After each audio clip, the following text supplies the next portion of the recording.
What's up? We're going live. It's Eric in the slot and two special guests this week to break down all the NHSL action, especially next week's game. We've got the coach of the Stars, Sami Mantere. Sami, welcome to the show. Thank you. And my favorite topic on the broadcast as of late, Noah Maley. Noah, unbelievable season so far. Really happy that you would come on the show on your birthday. Happy birthday, by the way. Thank you. How old are you now? 19. 19 years old. He's old now. Yeah, it doesn't look day over 15.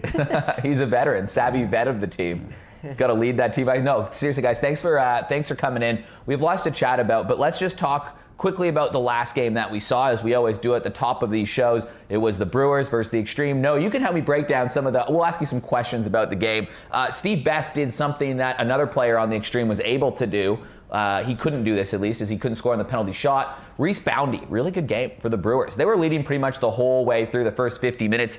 Graham Charbonneau, though, a nice shot from the point, helped cut it in half. Boundy banked home another, made it 3-2. Tyler Leeming off a giveaway, makes it 4-2 Brewers. And it kind of felt like it was the Brewers' night. But then Joey McDougall cuts the lead in half. Andrew Chen later tied it up. And then Noah, the game-winning goal on a penalty shot. Can you walk me through this penalty shot? I have no idea. That was the biggest fluke ever. Completely lost it. Matus dropped his glove and just happened to get it there. Did you have like a game plan when you were going down for that penalty shot? I was originally thinking to just have a shot. The ice wasn't doing too good, and then I just lost the puck on the way in and recovered somehow.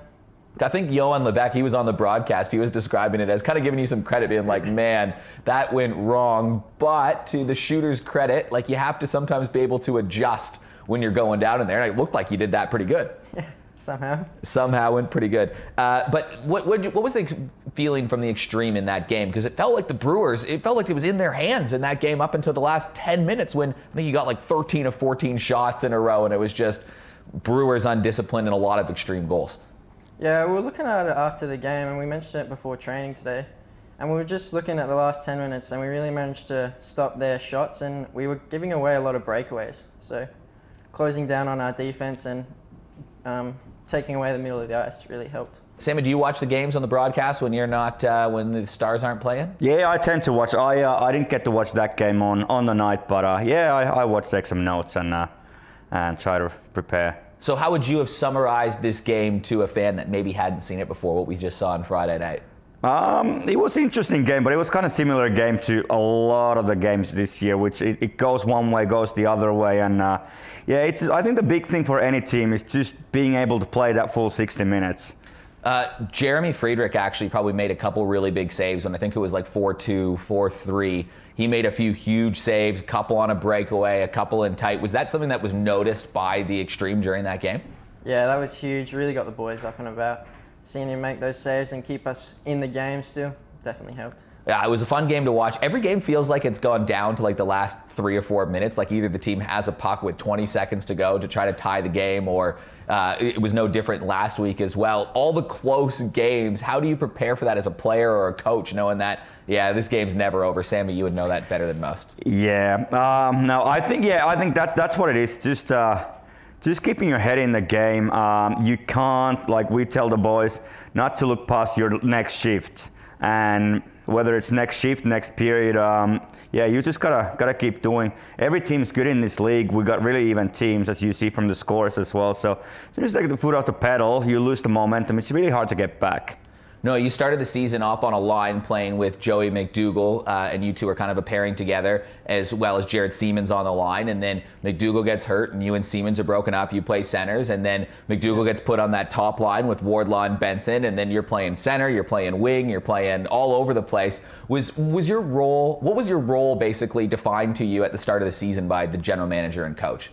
It was sort of a bit up in the air, I guess, and then they got me on a line on the wing with Joey and Siemens, and it was just like a learning role, I guess, and really supporting Joey and Siemens and getting the pucks down in the corners. So. I know after the game, when Joey was out and you were playing center, when we were talking to Eric Lean after the game, he said, if you didn't know who Noah Maley was before this game, you now know about him now, because just it was a game anchor in that second line with everybody. Did you feel like that was one of your best games too? Yeah, definitely. I felt like I was finding my own finally and controlling the puck a bit more. So. Do you feel confidence out there? Do you feel it growing? Like what's been the kind of emotional timeline of the season so far? it was been weird. The first game started off crazy, getting the 2 goals, and then I just sort of went from there. All right, so Noah, well, first off, let's take a look at the stats from the top 10 from across the league, because Noah, you've actually crept into the top 10. Congratulations. Sitting at number 7 and 8, tied with Joey McDougall. Johan Levesque on the Stars, that 4-goal performance really still buoying him ahead. Xander Wardlaw with another couple goals on the week. He's now up to 10 points. That's what the top 10 look like, and this is what the standings look like right now. The Xtreme sitting at the top. 8 points, 4 wins, 1 loss. The Brewers at 6 points, and the Stars at 4 points. Stars and Xtreme each have 3 games left to play. The Xtreme will play the Stars this week. The Stars have the next 3 games in a row, and we're going to find out, I guess, over the next 16 days what's up with the Stars. So we'll get to more in-depth Stars chat a little later on, but Sami, is everybody very aware of what the situation is right now in the Stars dressing room? Yeah, definitely. I mean, we've known it for a while now. It's just been really tight all along, and yeah, it's you got to put a little bit of pressure on yourself, on your team, that, you know what, we've said we're playing well, we're close, but now it's all about points. Now it's all about getting the results instead of playing pretty and getting the nice goals. So Noah, we'll talk about you first here. What is your hockey timeline? Like, how did you start playing ice hockey? Originally, I lived in Canada, and we were living on a ski resort over there. So we were playing on the outdoor rink at Big White Ski Resort, and just with my dad and some friends. And then I transitioned, played in a local league for a couple of years, and then we moved to Australia. Came into Sami's hands, then played a couple of years bantam, and just sort of developed through there. So you're 19 now. When you were born in Australia, and then what age did you move to Canada? I was born in Canada. Okay. Actually. Okay. Yeah. So you're born in Canada, moved to Australia, moved back to Canada. Yeah, a couple times. So I've been a bit all over the place. Holy cow! So when was that stretch of 7 years you're talking about in Canada? I think 2010 to about 2017. Right. So you came over. You were what, 9 to 15, 16, 17 years old or something like that? Yeah. Right. So Sami, when Noah comes, like, you come here, you just go look up the rink again and say, yeah, I want to play hockey. How did you end up with this clown over here? It was a holiday break, and it was a summer camp or something. Yeah, I can't remember how you just showed up and then never left. Pretty much went from there. Yeah. Just showed up, and so it was a camp. But why the Jokers? Like, why not any of the other clubs? I know other teams, guys are just like, yeah, or the team that asked me, but was it a similar sort of thing? I got drafted to the Blackhawks originally, played Right. a season there, and then moved over to the Jokers. Grew up with a lot of the boys who are on that side now, so wanted to play with them, and Sami's been coaching me my whole time in Australia. So. And with the Jokers' perspective in the local league, what is it about Noah that you like on the last couple years, especially with the Jokers winning a couple championships? Look, I don't want to talk him up too much because we're playing him. Yeah, so perfect. I'm supposed to say he's a really bad player and just a horrible teammate. But no, like what you were saying on the lineups, he starts on one line, he starts on the wing, then he plays center, he's on the top line. He can play anywhere. You need a goal in the last minute, you put him out.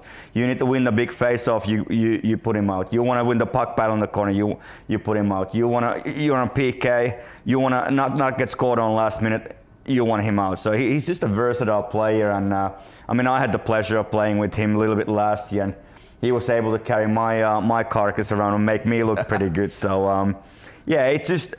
And not only as a player, I mean, obviously he's a talented player, and yeah, if someone didn't know about Noah before last game, then they haven't watched hockey here. But he's just a good guy, good teammate, and becoming a really good leader as well. So you just got the overall package. It's always weird asking this to a person about themselves, so I'm going to leave Noah out of this question. But if we were to redraft in the NHSL based on everything we've seen so far, Noah was drafted in the 9th round. Where would Noah go? Would he go higher than the 9th round if we were to redraft look, again?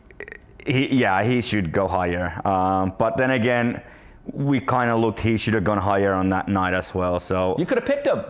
Could have picked him, and yeah, I mean, this is one of the things with the draft is you're looking for certain kind of players, and you just, especially we drafted on third, so we were a little bit late on some of the rounds, and.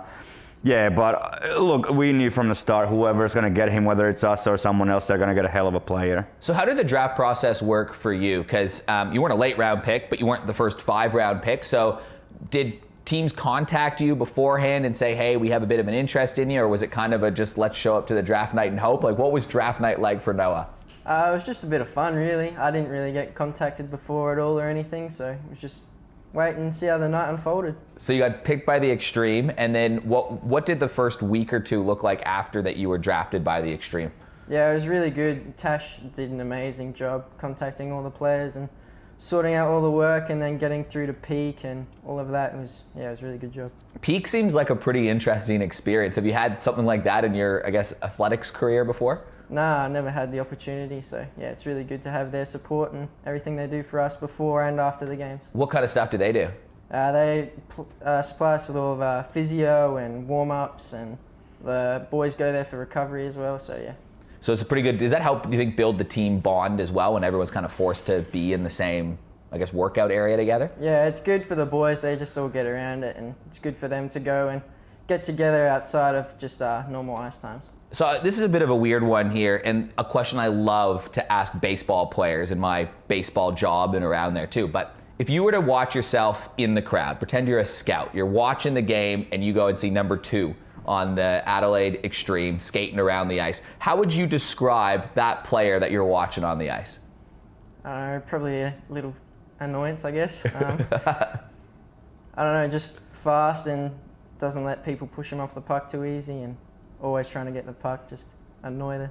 Is that, like, I love that, because some of my favorite plays this year have been just, well, not just you, but other players, when it's just like they look kind of dead and out of the play, then all of a sudden it's just like Johan Levexword, a dog, just hounds the puck back off of it. Is that something that you kind of tip your cap on? Yeah, I find it so enjoyable when I can tell I'm annoying the other team, so if I'm doing that, I'm doing my job. Does he annoy you when you're coaching against him? Yes. Just leave it at that? No, look, it's again. I think he's selling himself a little bit short. Like, yes, that's part of his game, but there's just so much more to it as well. So, but yeah, it's definitely when you look at line matches, you're pretty wary of this guy. Is there a part of your game that you are trying to make better? Like, yeah, you have that ability to hound pucks off people and work hard and annoy them and pop in a couple goals, but is there a part of your game right now that you're trying to actively be like, you know what, this needs to be a little bit more polished? Yeah, definitely my puck handling abilities and probably just taking my opportunities more often. So. Puck handling in terms, well, like that, like, yeah, how'd that penalty shot go? Yeah, not ideal. The puck just bouncing on you. But you did other sports, so you were a skier growing up, and your parents lived on a ski resort, or? Yeah. What? How on earth do you live on a ski resort? Oh, my mum was working as a tickets manager for the ski resort, and my dad does carpentry, so he was just doing a bit of work around there. Yeah, it'd be a pretty handy place to do a bit of work for sure. So was your day like go to school and ski? Was that basically what you did? Yeah, we only had a 4-day school week over there. So, what? Yeah, it was pretty good. And then we got to ski Friday, Saturday, Sunday. Skier or snowboarder? Skier. Skier. What? Did you ever try snowboarding? Yeah, I did a little bit of both, but definitely better skier. Do you want to hear an embarrassing story about my snowboarding ability? Absolutely. So I'm a big skier too. Like, I haven't been, 4 or 5 years since I've been home, but big skier growing up, love skier. I tried snowboarding once because all of my friends wanted to try snowboarding. And the baby hills, like those we're all from winter places. On the baby run, after we did our lesson on one of the first or second runs, I was on the snowboard and I just kind of like tried to turn and I just lost control. I was kind of close to the edge, and those like orange mesh fencing? I got stuck underneath it to the point where the snow patrol had to come up the baby hill to dig me out from underneath the fence. There we go. I think I can beat you. That you can beat me I think on I can beat embarrassing you. snowboard Yeah, story? so I tried snowboarding twice. We went with my university, and this was about 7-hour bus ride, and we stayed at this place for a few days. And I'm a skier, Yeah. like skiing, but then on the last couple of days tried snowboarding as well. And on the very last day, I thought I was pretty good, so I went on a jump, landed right on my ass, and ended up breaking the coccyx bone, little fracture. Oh, no. And the next day we were on the bus for 7 hours. So I was laying on the floor in the middle. So I just broke my shame and my Yeah. pride, and you literally broke a bone and then some. Yeah. And I couldn't sit on that 7-hour bus ride. That's brutal. Yeah. Were any of you either like competitive skiers in terms of like you did those weekend competitions where you just tried to bomb down? Yeah, I did a fair bit of competitions, so I grew up. Were you quick? I was doing like the slope style, so all the Yeah. tricks and What? Yeah. No way. Yeah. I want to see some video. We should have got some videos queued up. Do you have some videos of you doing some tricks and Yeah, stuff? I got a couple from back in the day. Oh man, I want to see these. We should have prepared this before. We could have been playing this on there. Could we have Johan Levesque riding on the side of horses and you doing some flips and stuff on? You could team up. You could And us doing snowboarding. and us doing snowboarding, which will get the real laughs. Like people will be amazed in one way or another. No, that's cool. So, what with the Xtreme this year? What do you think has helped take your game to the next level this year? Definitely the coaching and all the trainings we're doing. Stu does an amazing job of breaking down our games after each one, and just like looking back at what we're doing and be able to see ourselves do it. It's definitely a lot easier to rectify it, I guess. What do you think makes a player coachable? Just their willingness to listen and their eagerness to learn, I guess. Do you think you're a coachable player? I think so. Hope so. I always love to improve my game in any way I can. So. What about some of the? I mean, the Xtreme have a few veteran guys on there. They got Sharps, they got Stapes, they got Joey. A few guys that are a bit on the older end of the spectrum, I suppose. So, has there been any player that's kind of helped at least take you under the wing, or show you a couple things, or just kind of mentor you a little bit on the team? Yeah, for sure. Joey and Nathaniel have both been helping me heaps lately on my face-offs. So. That's been great to learn a bit more about that, and I've never really received much coaching on that. So, what kind of mentor is Joey McDougall? He's definitely harsh on you, but it's always constructive. So, yeah. Harsh but constructive. Yeah, that's like to the point, right? Like you probably see that around Showtime too. Yeah. Oh yeah. So, Sami, this weekend, big game for you. All the games are a big game for you. It's a pretty simple equation for those watching at home. The Stars play the next 3 weeks. There is a scenario where if you win the next 3 games, you're in first place. And it's the Brewers and Stars in the last week of the season for a spot in the playoffs. It's as simple as that. If you lose this week, you can't catch the Xtreme, and the Brewers become your target. So what I guess is obviously you need to win this weekend. What's the vibe and the mindset of the team right now? Yeah, it's been pretty good, regardless of how the last game finished. But we had a couple of get-togethers just with the players, and they really enjoyed it, and they got some stuff through. And then last 2 trainings, I've been really happy with the way we trained. And again, whatever happened in the last game, we can take a lot out of it. Some things that we did really, really well, and then things that we cannot do again. So it's positive, but everyone understands where we stand right now, and it's not ideal, but it's definitely not game over either. So in that last game, you were up 7-0. You raced out to that big league. Let's just start with that first half of the game. And we finished with that too. We could. We'll think about it. What happened? What happened in the first half of that game that went really well for you? I think the big thing is we had a pretty simple game plan. We looked at what we're going up against, and trying to exploit the weaknesses. And I think we did really, really good job on that. We're disciplined. We attacked when we had a chance, and we attacked the right way. It's just. There's an old saying in hockey: if you do your defense well, you get your offense. If you cheat in defense, you don't get your offense. So, I felt like we had that balance really well. There was one point at the game where I think the shots were about 30-22. Like they were out shooting us, but I felt like we really controlled what was important in the game. And then what went wrong in the last half of that game? Blew a 7 apart from everything? Yeah. 7-goal lead, most dangerous lead in hockey. 7, it is a dangerous lead. You never had that, you wouldn't know. Now, it's, I think looking back at the game, I think we started getting a little bit greedy, because again, what we were doing, it worked.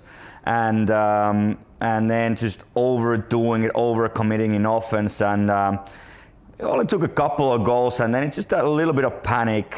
I think the big thing is because we haven't been winning games. We haven't finished the games the way we wanted. So it's the what if started. What if we weren't playing relaxed anymore, and then it's just getting worse and worse and worse. Was there a moment where the first uh-oh kind of came into your mind, where something happened with the Brewers and you're like, uh-oh?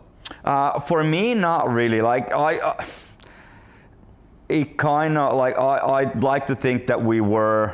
At least I was still thinking, even when it's 7-0, if we can score 7 goals in that space of time, they can. Now, it's not very likely, of course, but so not really all, but I think at 3 or 4, I think it was 3 when we went on the break, and we were still kind of feeling pretty comfortable, but then they scored, I think, the fourth goal pretty early in the third, and that was our big goal on the third, just to keep it steady for a while. And yeah, I think that one, because that really didn't go to plan, I think that was maybe a little bit of like, shit, it's on now. I mean, for me, the was probably when you were on the power play trying to make it 8-4, and then Matus makes a couple saves, and down goes Zach Boyle the other end of the ice, and all of a sudden it's 7-5, and it's like, oh no, this is happening right now.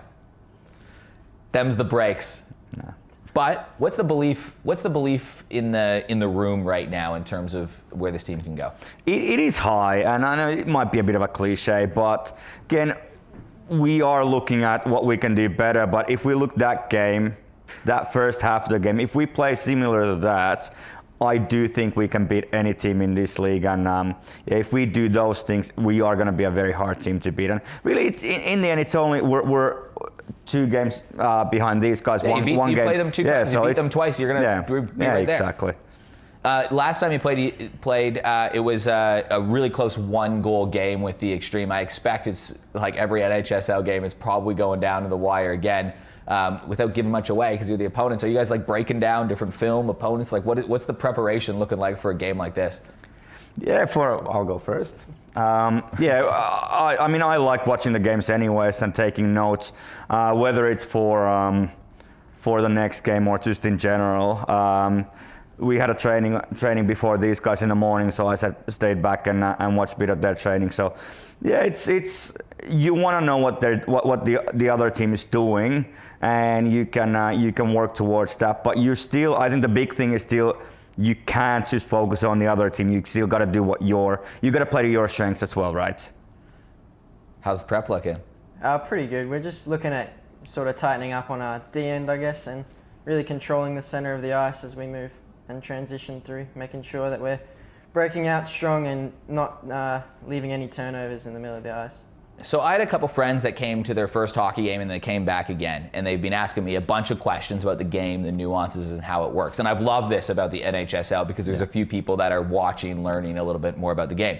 But one of the lines that they've learned recently is line matching. And they said, what's line matching and why are teams line matching effectively? Because they've heard me mention it on the broadcast. I got a coach in the room right now. Yeah.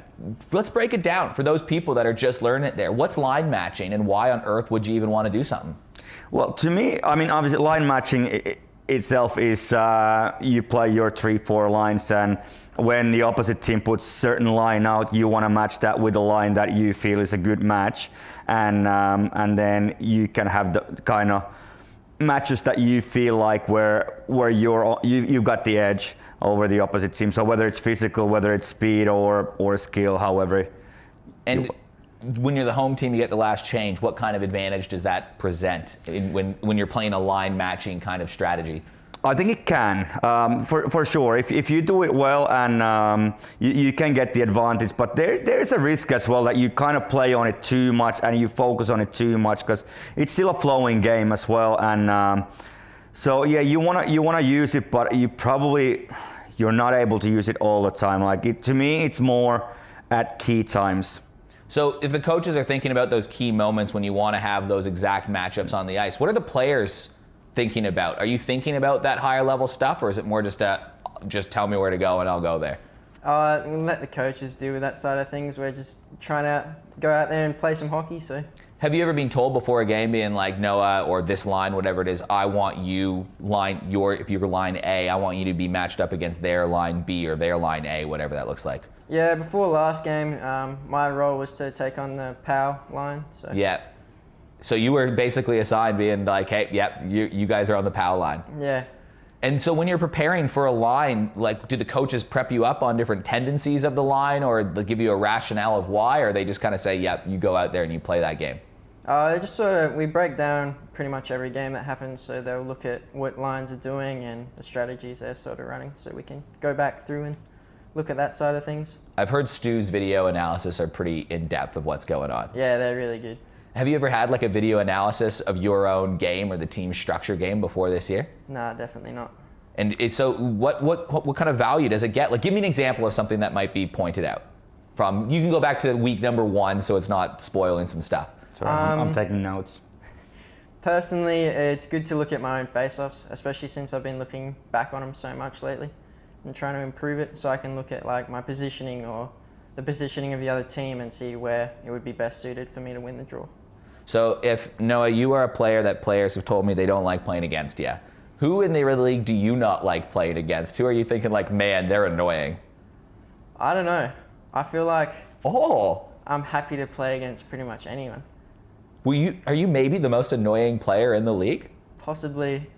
Guess maybe Levesque. We've had some good battles in the boards. Maybe Levesque. That's actually going to be an interesting one to watch because those are two dogs going at each other. Who on your list in the league right now is like annoying? Him.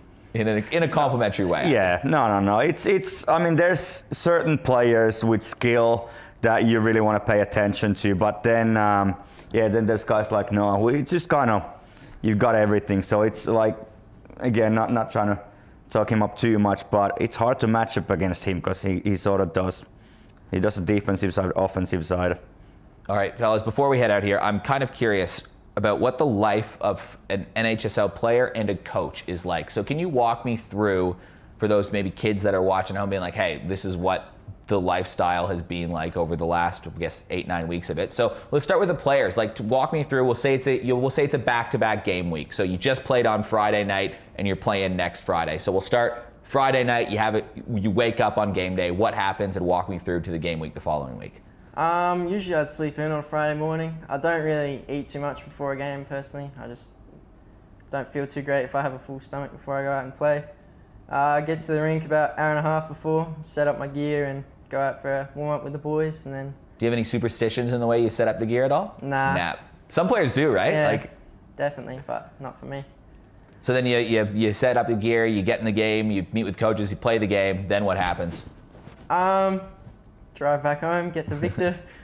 You've come from Victor Harbor? Yeah. Every game? Yeah. Oh my word! So you drive, you sleep in, you drive 7 hours from Victor Harbor to come to the rink, play the game, get home, and then do you end up at the peak ones on Saturday morning too? Nah, I do my own stuff from home, so. Long way to go back home. Yeah. So do they send you a bit of routine of stuff like that, of things you need to do? Yeah, we got an app, so all of our programs are online now. Oh, that's pretty cool. Okay, so Saturday's done.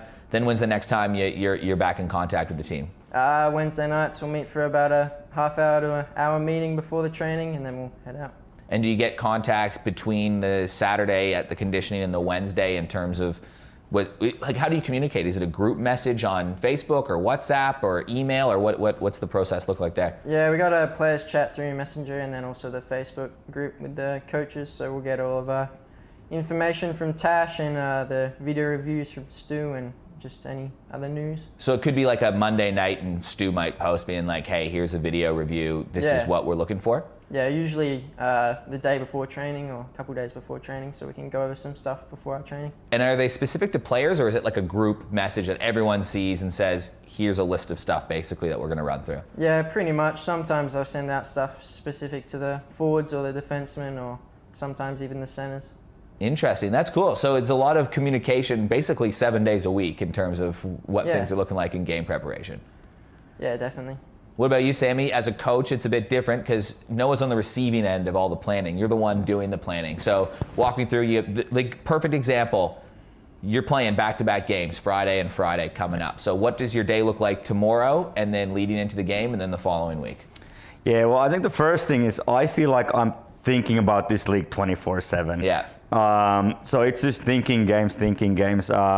Let's say before the game, I know as a player you do it a lot, but even as a coach, I'm just trying to relax a little bit, kind of clear my head on the Friday and just come to the rink and not really think about the game until you get here, because otherwise your thoughts are just going everywhere. And then I think that before the game, I think most of the preparation should be done before that Friday. Like, you don't want to overload the players with information and that before the game. So just make sure that they're nice and relaxed and ready to go on the game. And then obviously, you do what you can during the game.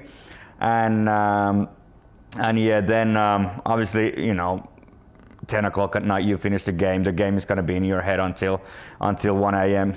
in the morning. And so do you go and make even adjustments in that 10 to 1 a.m. period when your mind's kind of active about the game, thinking, okay, let's write some things down? I try not to, because that's often a lot of knee-jerk reactions, and kind of you go with the feeling, and I like to take the time to look what's actually happened. And sometimes as a coach, you on the bench, just like a player on the bench, you see things differently, and everything happens so quickly. Try not to, because you might get a bit of a wrong picture. But then the following day, I think is usually midday, a little bit after midday, the game comes out, and I like to watch, if possible, watch the game right away and just take a few notes then, and then just the rest of the weekend you sort of want to have for yourself. And it's really hard, but try not to think about the game too much, and then sort of from Monday onwards, you kind of get the rhythm again. Okay, so let's really go through the game, what we need to do, what did we do, and so when we're training on a Monday morning, but that's more of just a skate and get that going on. But then from Monday to Wednesday, have everything ready for the players for that main practice. So one, that we can practice well, but two, if there's things we need to talk about before the game, so everything's kind of ready then. And I imagine that your practice would vary on opponent, right? Like you're going to try to do some things versus the Xtreme that you wouldn't do versus the Brewers, and vice versa, I'm sure. Yeah, I mean, the problem is, and look, I'm very grateful that we got some ice time to train, but still, with the amount of ice time, it's hard to, like, I really rather focus more on what we can do. Control the but there's usually, say, 10, 15, 20 minutes that you can sort of run drills that are more what you could expect the next week. And it is more kind of getting your combinations on, getting a little bit of special teams. Believe it or not, we have been practicing that. But yeah. And then in terms of what about one-on-one player relationships? Like, is there ever a scenario where you call a player during the week outside of training and say, hey, this is what I'm thinking, either as a sounding board or to give specific direction and instruction? There's been a couple of times, but I think it's usually I'd rather do it either before or after a training. Yeah. I think the players are more receptive than I've been catching up with some of the guys kind of throughout the week as well. But yeah, there's definitely a fair bit of one-on-one stuff, and then on the Wednesdays especially, you can kind of bring a line together as well and have a bit of a chat kind of. No, have you been like contacted or brought aside, whether, like Sami said, maybe before training or in the week, just a quick call saying, hey, we might need to shift you to this role, like what do you think? Is that a conversation that happens, or is it very much like, Noah's playing this role, let's see how it goes? Before the game when Joey was out, Eric called me up and just spoke to me about what was going on and the role he wanted me to play for the game. So. And I'm sure you were saying, nah, not really feel. Yeah. Nah, I love playing center. I get to use my speed and my skate. So. Is that your favorite position to be playing? Yeah, definitely. Center. Why is that? I just feel like my speed is my biggest weapon and my ability to just play 60 minutes. So if I can use that all game through center, then I'm happy. So the big game this week, it's the Xtreme versus the Stars. If the Stars win, this competition just gets so tight. It would be pretty wild. If the Xtreme win, they booked a spot in the championship. We'll leave with the positive note here. So we'll start with Sami. We'll go to Noah. For each of the teams you're with, what do you think is that biggest strength of your team that you like to call on when you really need something going? I think for us, I think we showed it on the second half, the last game against these guys, and then obviously the first half of the Brewers game, that if we play the style that we've been looking at, I think we're really, really hard to beat. We got a lot of players that suit to that kind of system. So just being able to do that for 60 minutes is going to be tough to beat. You said that a few times this year. You seem to have those 8-9 minutes lulls where things just kind of go wrong, and the other 50 are fine. It's just like, man, we got to coach that. That's probably something you're looking for this week too. Absolutely. And I think, look, if last game wasn't a bit of a wake-up call for everyone, how real that is, then I don't know what is. What about the Xtreme? What's that big calling card for you guys? I think it's just our team mentality. Everyone plays together and everyone gets around each other, so we're always supporting each other, and that'll carry us through. The versatility has been quite remarkable for the Xtreme so far, like whether it be yourself playing different lines, different positions, Joey playing at the center of a line, going up and playing with Xander and Benson. We saw Siemens play defense in a game earlier as well. Like, we've had a few different adjustments of players shifting different roles. And it doesn't seem like anyone pushes back when that's happening. It's like, yep, okay, we got to do it to win. Yeah, for sure. Everyone just plays for the team, and whatever's needed of us, we're happy to do it. So. Well, Noah, I appreciate you coming in on your birthday. Happy birthday, man. Did you celebrate in any way? Not really. Had training this morning, and then went to the Maley with the boys after. So, been a pretty good day. I really appreciate you hanging out and coming on the show. Sami, thank you very much as well for coming on the show. Best of luck on the weekend. Absolutely. Friday night, Xtreme Stars. It's a big one. All of the games are getting pretty big from there. Get your tickets at nhsl.com.au, and you'll see Noah on the ice. Sami, you'll see somewhere on the bench. He'll be hiding somewhere out there calling the shots. We look forward to seeing you then. You'll hear me on the broadcast. So on Friday, we'll see you then.